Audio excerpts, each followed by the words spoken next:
Hi, y'all, and welcome to tonight's live stream. Blake Lively has made a tone-deaf, disastrous legal move.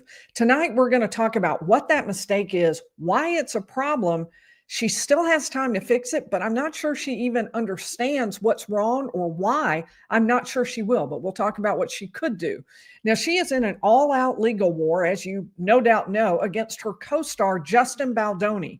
It's in federal court in New York. Now, ideally, in a legal case, you improve your case. You try to accomplish something every time you send out documents or do anything in the case. So, I mean, why would you intentionally make your legal moves that you think are going to make your case worse, right?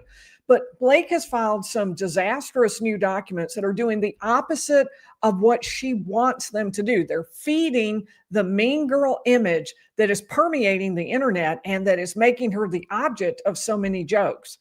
Now, I want to get into these documents tonight and why they're such a mistake and are taking her image in the wrong direction. I want to start with just a little brief background for those of you coming in new to the case. Blake Lively, Justin Baldoni were co-stars in It Ends With Us. It was a movie directed by Baldoni. Lively was the headliner, but Wayfarer Studios and her co-star, Justin Baldoni, were thrilled to get her on the project.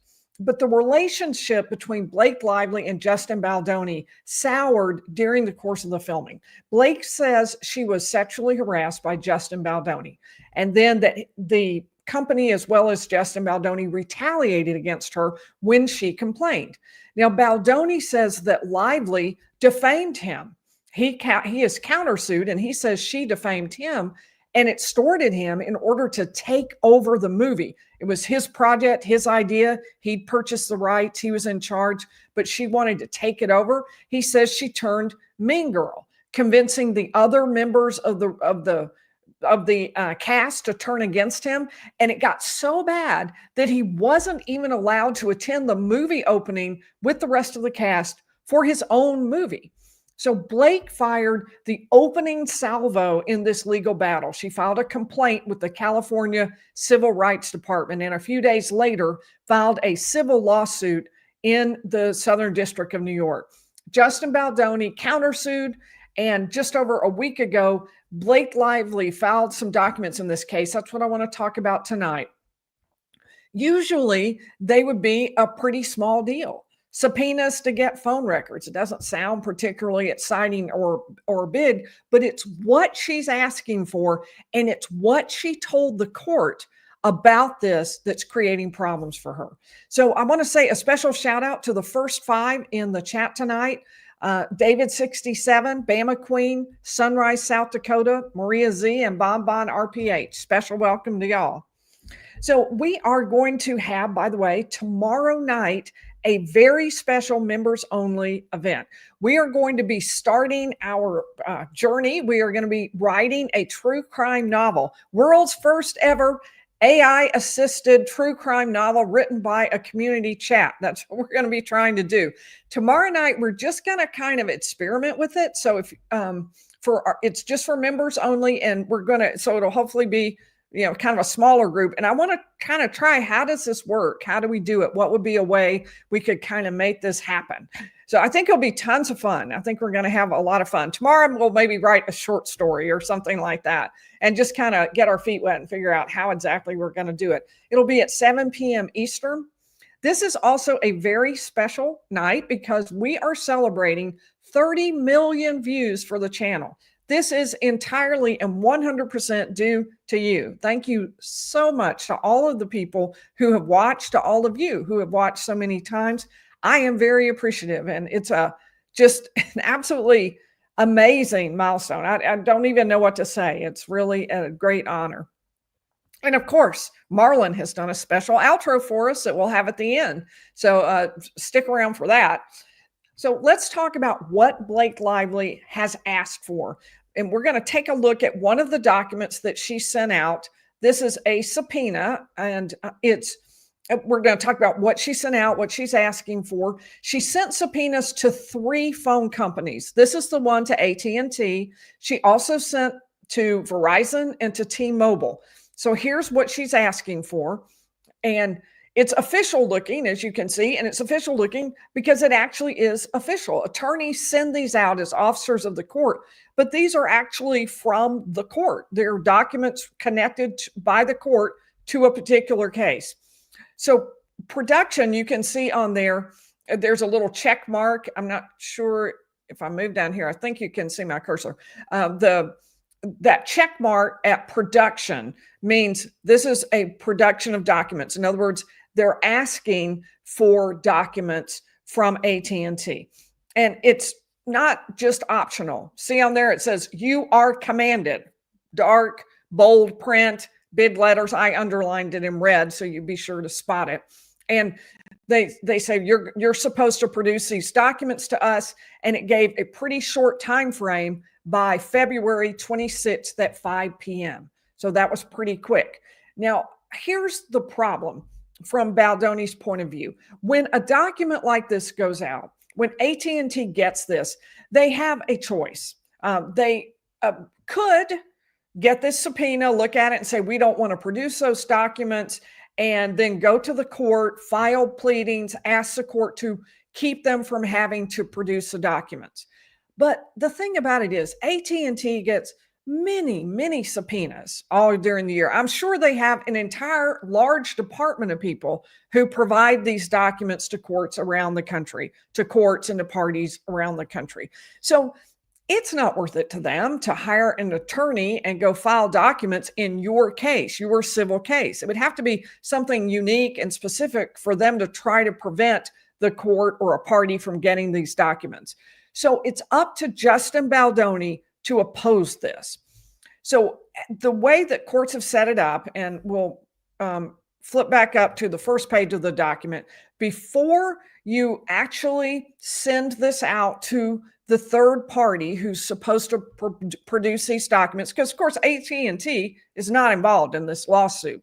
They just have documents that Blake Lively's team wants to see. So you send out a notice of subpoena to the other party. So here's the notice of subpoena from Blake Lively's team to Justin Baldoni's. It was, and they say, look, here on February 12th is when we're going to serve AT&T with this request for documents. And notice this document is dated February 11th. So this is not a lot of notice to the Justin Baldoni team. They're being told, tomorrow we're going to send this to AT&T. Now, as we saw, AT&T has until the 26th, so 2 weeks, to produce these documents, 14 days to produce these documents. But you don't know when in that 14 days they're going to produce them. They might just get right on it, pull all those documents and start producing them right away. That's entirely possible. And so there's not a lot of notice. So Baldoni's side has to move very quickly if they want to prevent AT&T from producing these documents. And we're going to see that they do, and we're going to talk about why they need to do that, and did move that. And I'm going to give you a little inside baseball here, a little inside secret about kind of the way parties work and the way courts work. Most judges hate it when parties argue over discovery. They hate that. They want to focus on deciding important things like motions for summary judgment, like trials, like sentencing. They want something important. And this is seen as kind of unimportant and very, very annoying. You know, it's kind of the legal equivalent of maybe having to referee a fight between your kids over something just really stupid, like who lost a propeller from the helicopter that they got for Christmas, you know, or who gave the other more for Christmas, or, you know, who lost a remote control. Just really petty, silly things. That's how a court perceives this. So they don't want to mess with it. Their view is kind of just exchange documents and let's go. So, frankly, honestly, that is a mistake. Most courts do feel that way, but I think it's a mistake. And the reason is that discovery is all important, especially in a case like this, because each side is looking for evidence. They are going, the side that gets the most, that gets the best evidence, that's the side that's going to win. And especially in big litigation with big firms, cases become a discovery battle. That is the entire effort. It's all focused in on that. And so it's typical for the parties to take pretty extreme positions. It's usually not so crazy as to say, you produce everything and I'll produce nothing. It's not that nutty, but it's not way off that. In general, that is kind of what both sides are pushing for. And that's why judges hate this, is because it's that kind of a fight. Let me pull this out as we keep talking. So the side that receives the questions is looking for loopholes. Okay, is there some way that this was said that I don't have to produce this document that I really don't want to show them? And the other side that's asking the questions is writing these really detailed, long, run-on sentences, crazy questions to try to close every possible loophole and make sure that they've asked the question just right. So it often takes on the aspect of a game. That's not what it should be, but that is kind of the way it often kind of devolves. So I once had a case with a major auto manufacturer, and we were asking for emails written on subject X, whatever our subject was, written by your engineers. This is a major auto manufacturer, okay? And they said, this we can't answer because we don't understand the word engineer. Like, wow, that's kind of scary, because you're a major automotive manufacturer and you don't even know what an engineer is. That just seems very dangerous. I will say I've never bought any of their cars since that answer. So it's hugely important, but the judges don't want to deal with it. There's a lot of reason. There's some gamesmanship around it. So judges have put a couple of solutions into place. And the first is some rules. So let's take a look. I'm going to add this to the stage and flip over to the rules. This is Rule 26B1. It's the most important rule when it comes to producing things in discovery. And there are 3 points that I wanted to make based on this statute here, this rule, I should say, not statute, is parties may obtain discovery regarding any non-privileged matter that is relevant to any party's claim or defense and proportional to the needs of the case. So just to kind of break that down, non-privileged means this isn't attorney-client privilege, this isn't a marital privilege, because those take precedence. You aren't allowed to get those. And relevant means it has to be connected to the case. It has to actually have meaning in the context of this case. And that's going to be a very important point in this discussion. And proportional means it has to be relative to the size of the case and to what the case is about. So if you've got a case that involved a small fender bender and if there aren't significant injuries, obviously you're not going to ask a company to produce all of its records for just a huge volume of things. But if it's a significantly large case, then probably the proportionality, maybe you would have them produce a little bit more. It would maybe be more like that. But relevant in this case is the most important point. And then the second way that courts have tried to solve some of these issues is by forcing parties to have what's called a meet and confer. And the idea is that instead of bothering the court with your objections and your arguments over discovery, at least try to talk to one another. At least, make an effort to talk to each other first and to see whether you can work it out. And sometimes that's possible. I will say that in my experience in the bigger civil cases is that it's not that easy. It's actually pretty hard, and it is often really pretty hard fought. It's a great idea in theory, doesn't always work. It works best when you've got a smaller community and lawyers know each other and they kind of know they have to treat each other with respect because they're going to see each other again. So, okay, what happened in this case? Let's look a little more closely at what Blake Lively actually sent out in this case in those 3 subpoenas. And I need to say a special hi to Shiza and Linda B, who are new members. Welcome. We are so glad to hear from you. And thank you, Michael. I appreciate your comments as always. So let's talk about what happened in this case. Let's look a little more closely at it. I'm going to add it to the stage. And let's go back to her subpoena that she put out. And I want to look specifically, I think it was like on page 21. It's pretty far down. even further than that. Here we are on 23. So this is the actual request. And remember how I told you that there's a lot of gamesmanship? I'll just go ahead and show you this because this is exactly how it works. So, okay, first you start up here. This is attachment A, right? This is the actual request to AT&T. You saw that one-page subpoena, and it says attached as a request. So here are definitions. And why do the attorneys put definitions in? Because they're trying to pin everybody down. Like, okay, and you can bet after we had that one experience where the major auto manufacturer was unable to tell the word engineer, we then defined engineer because it seemed kind of obvious to us. But those sorts of things. So actions, agreement, affiliate. Look, even the terms all, any, and each are defined, okay? And or are defined. That's what I'm telling you about. This is how intense this issue becomes, how intense it becomes to try to get the other side pinned down to answer and then the other way around to not answer. And defining document, defining including, defining tons of different things. So you see that, you go through, that's all those are just the definitions. And then come the instructions. These are also written by the attorneys and typically copied over from case to case. And you shall make a diligent search. This is incorporating instructions from Rule 45. It covers this time period and ask it just on and on and on. So you can see all these instructions and here's how we want you to answer.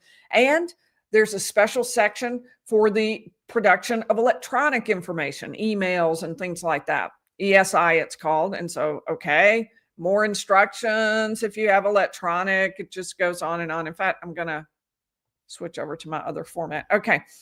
Finally, down here, page 23 of 24, we have the actual request. But that's what I'm talking about, okay?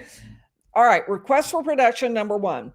All documents concerning ingoing and outgoing calls or text messages related to telephone number, and they blacked it out, belonging to Justin Baldoni within the time period of December 1, 2022 to the present, including but not limited to call logs, text logs, data logs, and cell site location information. So that is incredibly broad. We'll talk about that in just a minute. I want to show you this is a little chart I did up. They asked this for the 3 different phone companies that I mentioned, AT&T, T-Mobile, and Verizon. And they asked for this for every one of the people you see on this chart that I just put up. So they want all of that information for every one of those people. And they want all of that information from starting date of December 1, 2022 to the present. So 2 years and 3 months of it for just about everybody. There were 3 people, or they made it a little smaller, July 1st, 2024 to the present. So about 9 months, somewhere in that order. And not all of these people are parties. In fact, the only ones who are parties to the lawsuit are the ones you see with that I colored in orange. The others, they aren't even parties. Now, they make a point that they're maybe employees or have some relation to the case, but they are not parties to the case, and they're still asking for this. So let's head back over to what they asked for, because this is really unbelievable. They are asking for all documents concerning ingoing and outgoing calls or text messages, which, depending on the particular provider, could actually include things like the text messages, as well as the numbers that were called, when they were called, how many times they were called, the order that they were called. And they also are asking for cell site location information.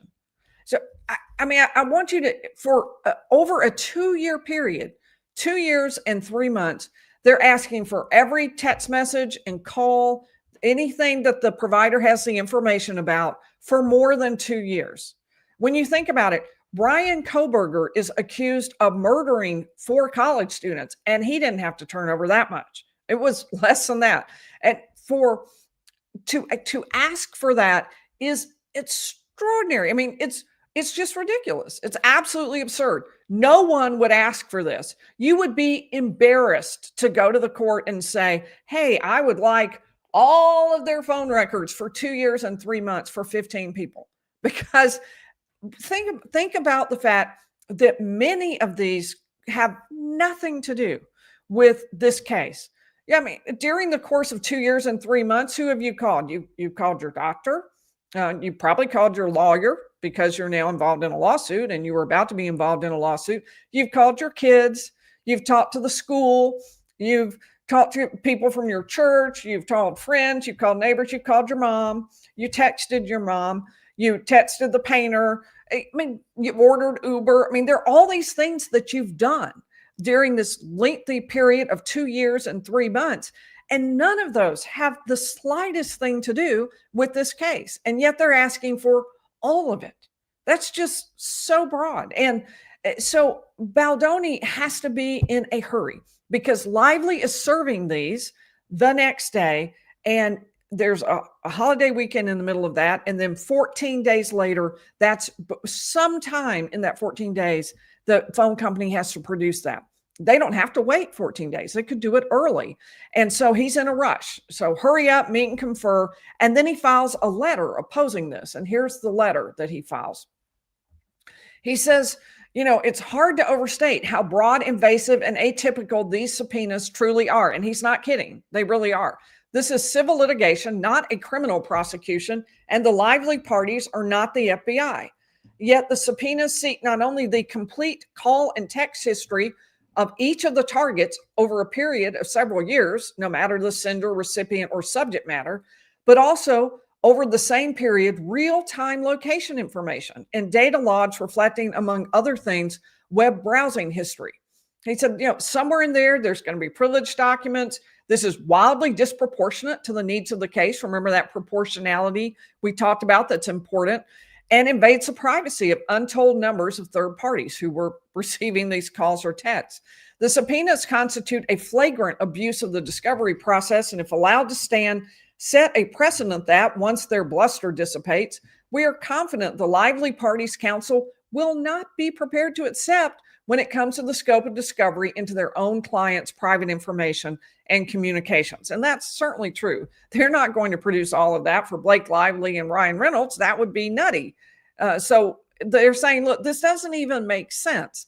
So it says, this afternoon, we conferred in good faith via telephone with the Lively parties' counsel regarding the subpoenas, but were unable to resolve the dispute.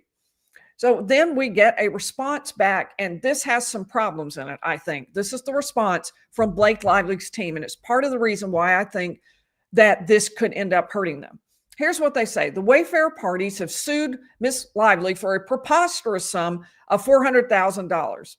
I think they misspelled their client's name there. I hate it when that happens. For claiming, based on the Wayfair parties' own communications, that a retaliatory campaign existed, yet now appear to fear having third parties turn over the actual evidence that would document the who, what, when, where, and why of that campaign. And then they say, all we ask for, here's what we're seeking, is non-content records, that is numerical logs. And they say everybody that we're asking for this for is a party or an agent, employee of a party who appears to have a direct connection to the underlying issues. These requests are tailored to the time during which evidence shows each individual may have been involved in acts giving rise to Ms. Lively's claim, but not really. Because remember this chart I showed you? Only 3 people have a different time frame. And that's the 3 people who came in later. I suspect they all have to do with who they all work for the PR. I know Melissa Nathan does. I don't know the other 2 names. So let's go back to the Lively's. So despite their representations, they say the Wayfair parties have failed to meet and confer. That's always a safe bet, because remember what I told you about how the judges hate this? This is like the worst part of their job. So if you just say, we didn't meet and confer, oh, good, great, go meet and confer. Because that way I may not have to deal with this. Maybe they can work it out. And so courts are pretty likely to refer that. So they say the Lively Reynolds parties repeatedly clarified that subpoenas seek only non-content data such as call logs, and that nothing in the subpoena could fairly be construed as seeking from third parties, meaning the phone companies, any substantive communications. But but that isn't what it says. That is not at all what it says. Let's go back to the subpoena.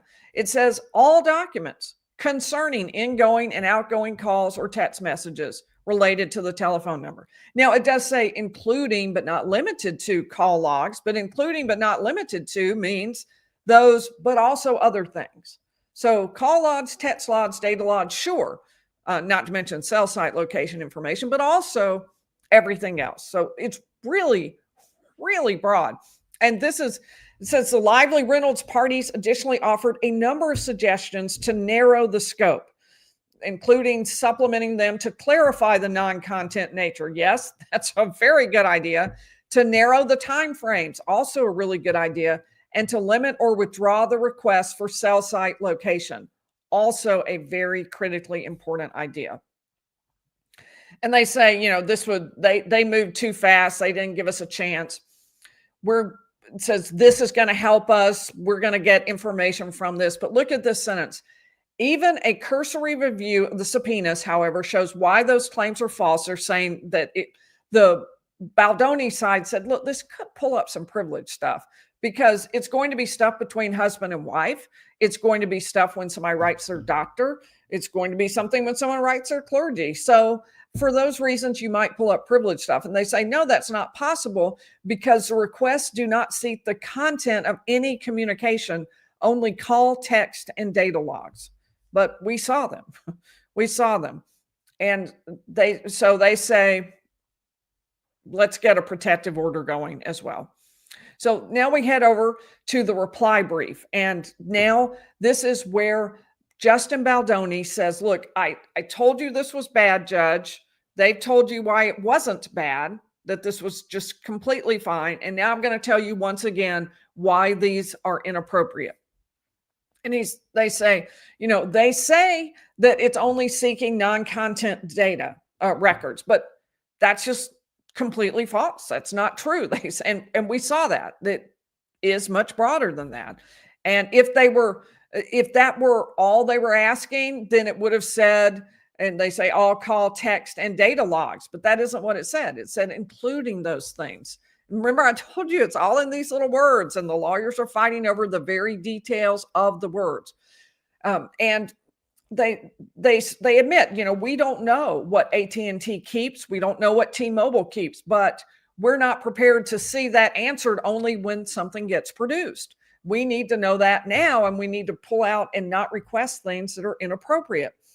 So they said we did have a conference, and we explained that the breadth of information sought by the subpoenas is frankly obscene, and that the plain language of the document request does not support the limited scope suggested by the Lively parties, and said certain of the providers have already contacted our clients indicating they intend to comply. So they're saying, look, here's what's going to happen, Judge. They're going to turn over these documents before we can get anything done. That's why we went ahead and filed this motion to stop it all. So the judge did what was probably fairly predictable.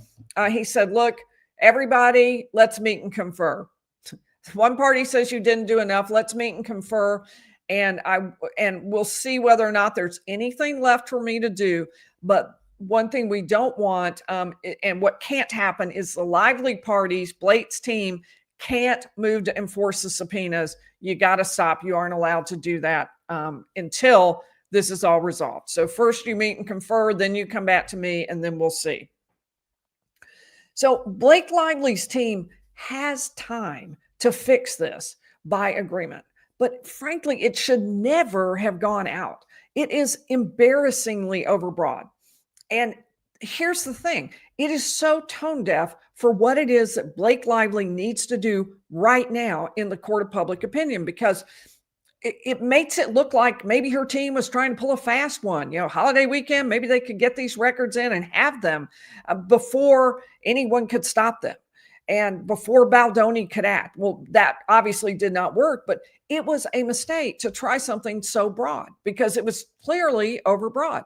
And now, in the court of public opinion, Blake Lively is actively trying to fight this mean girl image, the image of putting other people down, taking advantage, feeling superior. And this request is the opposite of the look that she's going for. And then also there's the element of gaslighting, where they come in and say, oh, this is only asking for non-content records. When you look at the request, that is not what it is asking for. They might be willing to limit it to that, but that is not the way it was written. It didn't say that. And so Blake Lively's lawyers are already facing a couple of significant hurdles. I mean, they're representing one of the most beautiful women on the planet with $1 bazillion and a husband who's even more wealthy and successful and powerful than she is. And she's saying that she was harassed on set. So how does that even happen? And the Ends With Us movie was really desperate to keep her as their star. They made accommodations for her. Why would they risk it all for this? So it's only natural, I think, for people to be a little skeptical, to want evidence and to demand that. And so far, the public perception is that Justin Baldoni is bringing the evidence and not so much Blake Lively. So add to that sort of a change in the zeitgeist, sort of the mood of society, and you can like it or you can hate it. But in general, I think there is a movement, a concern that we become a nation where whiners win, and people ought to kind of toughen up a little. Now, lawyers have to litigate in society as it exists, not the way they want it to be, but as it actually exists. They have to make arguments that make sense to the people who are making the decisions. And in this case, there are three important decision makers. The first is the judge in the case. And one day there's going to be a jury. That's the second one. And the third one is, for now, the public, which is very important to both sides in this case, based on the public wanting them to see them in films and coming to their films. That is how they will make their living, how they will make their income, how the public perceives them is all important. So her attorneys have to be attuned to that. Every move has to be aimed at the audience. And this request is so tone deaf for what she really needs to be accomplishing right now. And that's not the only filing that is tone deaf. Her amended complaint is as well. That is what we're going to be covering in our next video. Be sure to subscribe because you don't want to miss that. And if you would hit the like button on the video, that will help it get out to more people. So what I want to do is thank a few people over here and also take a few questions. If you would put question marks at the beginning of your question, it'll really help me spot it more easily in the chat. So let me head over here. Oh, this is great. We have Mama Pinks has gifted 5 lawyerly memberships. Thank you, Mama Pinks. I appreciate that. Perfect timing for our really exciting members only live stream tomorrow night. That is going to be a blast.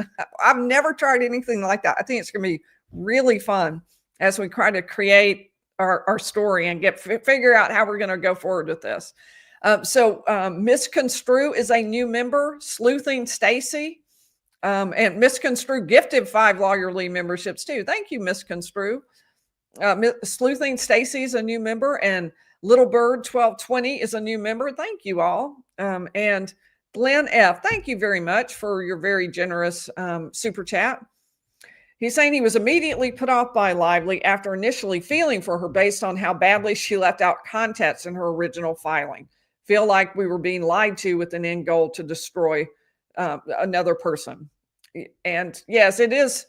Yes, it is something that is being talked about throughout the internet, is the question of whether or not she is leaving out context, leaving out information, and then Justin Baldoni filling in those gaps in information. And so far, the public is with you, Glenn F. That's exactly what the public thinks is happening as well. And look, Misconstrue has been a member for 9 months. Oh, she has her selfie. I don't think that's you, Misconstrue. But yes, she also did a selfie, Misconstrue did, as one of our emojis, which have been designed by one of our moderators, Marlon. And those are the emojis that members use in the chat. And Misconstrue did one that was awesome, just totally hilarious. We should get back to those. I haven't gotten any new submissions. So what I was trying to do was, if you would take a picture posed like one of the emojis, I'll put it on the screen and we'll show it. There were some great pictures. I have to pull those up again. All right, so I'm going to be looking for question marks at the beginning. And let's see. Bama Queen, what did your son say about 30 million views? I haven't told him yet. I've got to call him tonight and tell him. He'll be very, very excited. It's especially great because sometimes people can bulk up their numbers with shorts. I've done literally a total of 4 shorts ever. And it was so hard. It took me all day to do 4 shorts. And I was like, okay, I can't keep doing this. So anyway, these are all long view. And so I'm especially grateful for those. Bon is asking me, do you think Blake Lively is making these decisions or are the lawyers taking over? I think the lawyers are making the decisions. I think this is too specialized for a non-attorney to be making, but I just think they need to be thinking about what Blake Lively's image is. That has to come out everywhere in the pleadings, in the public, and everywhere across the board. Excuse me. Terry M asks, how do phone companies know not to send these documents? Well, that's exactly the problem, right? Because the phone company won't know. They're going to get this document and they're going to say, okay, I have to respond. I have this many days. I assigned this employee to do it, and we respond. So the phone company does not know that. Instead, what happens is Justin Baldoni's side, then they stated this in one of the documents, they wrote to the phone companies and said, we have filed a motion to quash in the court, so please do not respond until you hear from the court directing you to answer. Sheena is jumping cases. Do you think Luigi might use the Hughes tactic of being justified, referring, I think, to the Zachary Hughes tactic for the rose petal murder case that we've been following? So I do not think he will do that. That was very unusual to get up there and say that. They have, however, been building up kind of the ability to make those arguments. I don't know how they'll do it. I just putting your client on the stand to confess. Whew, that is a very bold move. So I don't know. I'm thinking they won't. I'm thinking they'll try to get it in other ways. Catherine Fraser wants to know if I think that the fact that Justin seems too good to be true started the abrupt cancellation after the claims of SH. I honestly, it was, and I think you're referring to initially, pretty much the public came in on the side of Blake Lively because that was all there was. There was no counter to it, which is exactly what I've been saying about the criminal defense side, where when the prosecutor gets up and makes this presentation, dog and pony show with lots of people around them and says, look, here are, all the people who have supported me, and all of these people have come up with this set of facts, and this is how I know the defendant is guilty. And then nothing is said by the defendant for 2 years. The public runs with what they have. So in this case, the public ran with what they had. And I don't think he was as well known. So I don't know how much the view of him played into it, as opposed to just a belief that Blake Lively was well liked. I honestly can't answer that. Interesting question. Lee Dundee says, social media channels keep pushing Blake Lively's witnesses to come forward.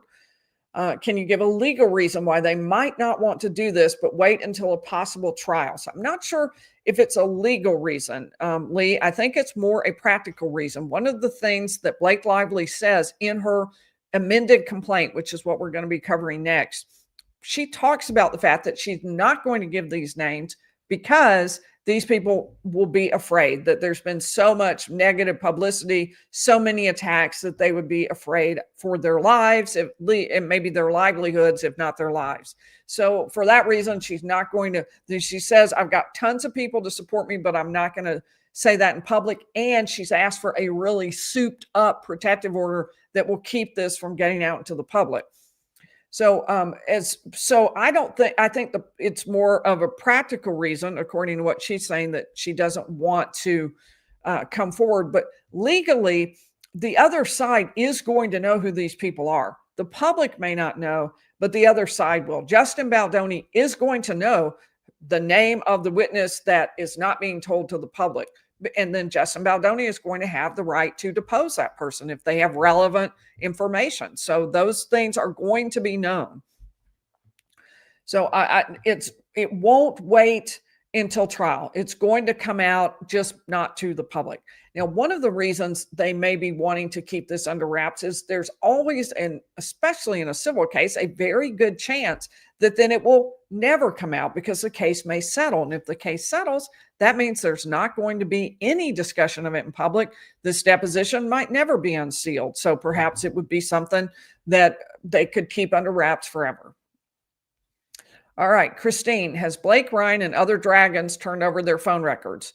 No. And one of the arguments that Justin Baldoni's side made is, look, it sounds real good right now when you ask for this big amount of information, but when we ask for that from you, you're not going to want to produce that. So why don't we come up with something, that we both could mutually live with? And they probably will in their discussion. It was more the fact that they went after this and pursued it and made that comment. That's more what I'm concerned about, because I think that goes straight to her reputation.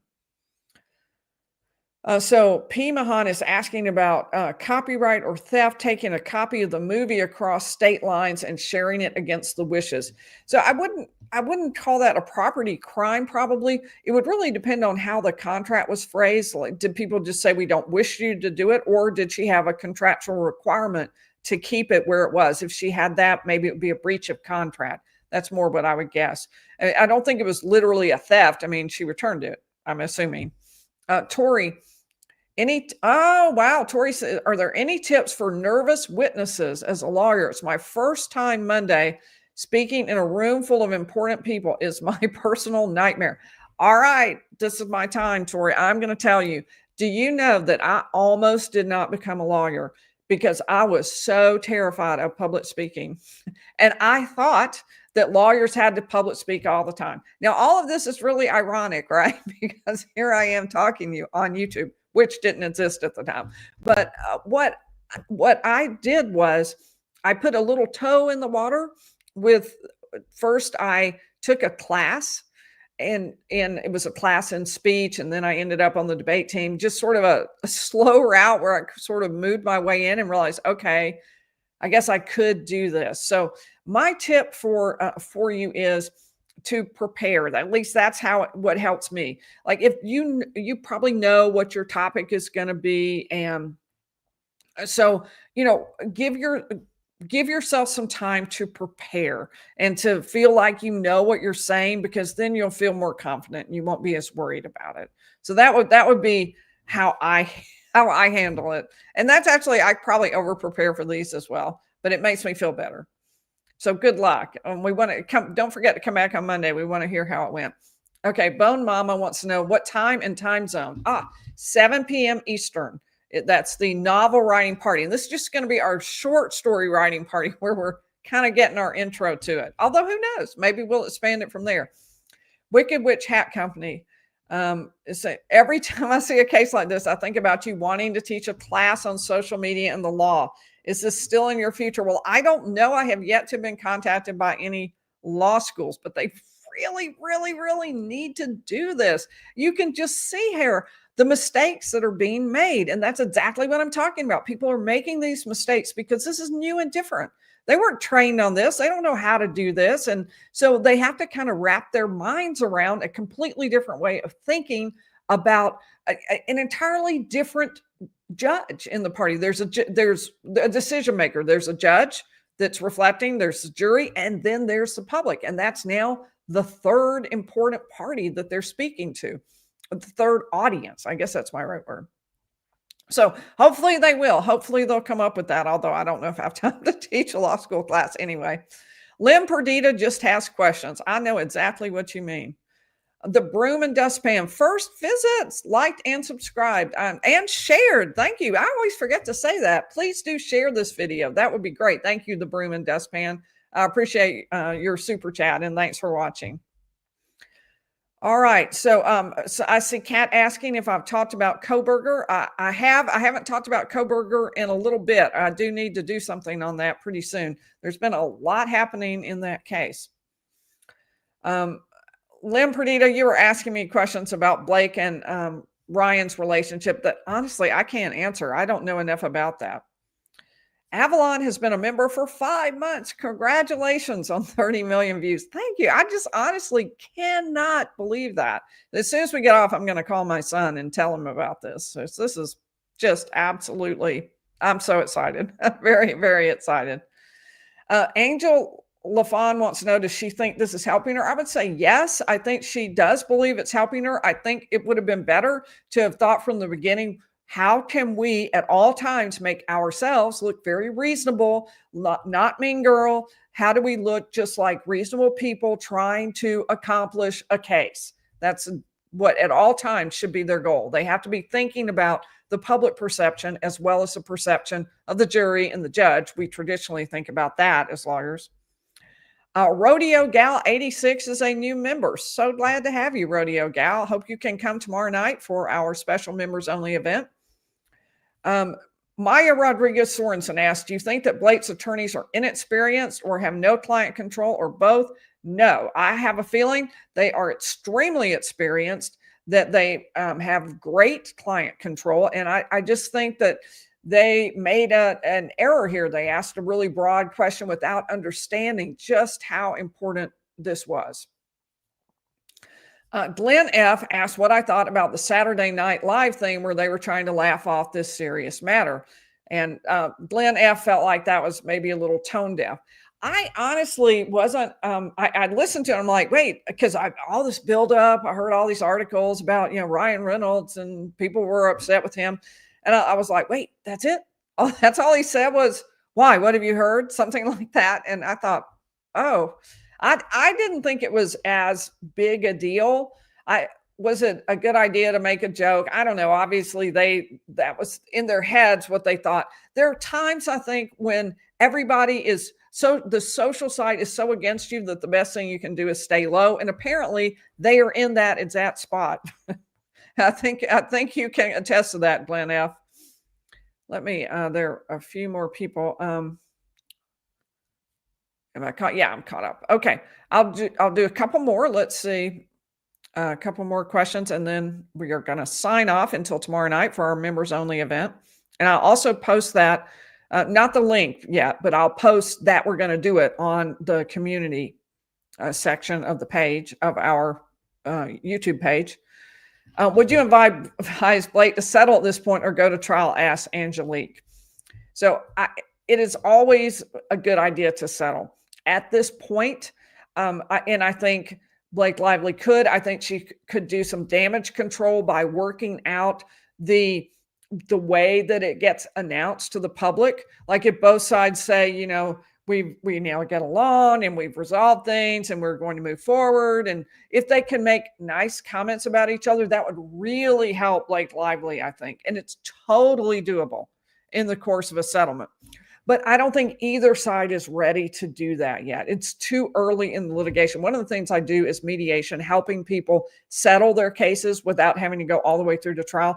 And there's a time when people are ready, and then there's a time when it's too early. And in this case, it's too early. It's just they aren't ready for that yet, I don't think. The Broom and Dustpan asks, if you were Taylor Swift's lawyer, what strategy would you try? Y'all are asking really good questions. Would you try to distance her from this mess? That is another video I'm going to do, is not exactly that, but I'm going to do a video about whether or not Taylor Swift will have to be deposed, what I think her involvement will be, and I'll tell you exactly why, pointing to the places in the complaint that I think will answer that question and that make me believe that. So as far as what strategy would I use to try to distance her, she will have an unbelievably aggressive legal team, and they will push hard to not have her be deposed at all. That will be what their push will be. I don't think ultimately they're going to be successful. Little hint there. So as far as distancing her, one thing we've seen is in the public sort of a distancing from her friend, Blake Lively, but and no ever references to this case whatsoever or to the people in it. So I think that's probably the strategy. It will be more related to how they are perceived by the public. Nessie, I remember your first live here. HLL. That's right. I was HLL. You were a little flustered. Now you're a pro. Thank you so much. I appreciate that, Nessie. I appreciate that very much. Well, as I said, one of our mods has done a very special outro for us to celebrate the 30 millionth view. And I want to say a shout out to all our mods, to Marlon, to Mama Pinks, to Denise Pelton. I'm so grateful to them. So here is, without further ado, and don't forget, tomorrow night, if you're a member, 7 p.m. Eastern, I'll be sending out the link to members.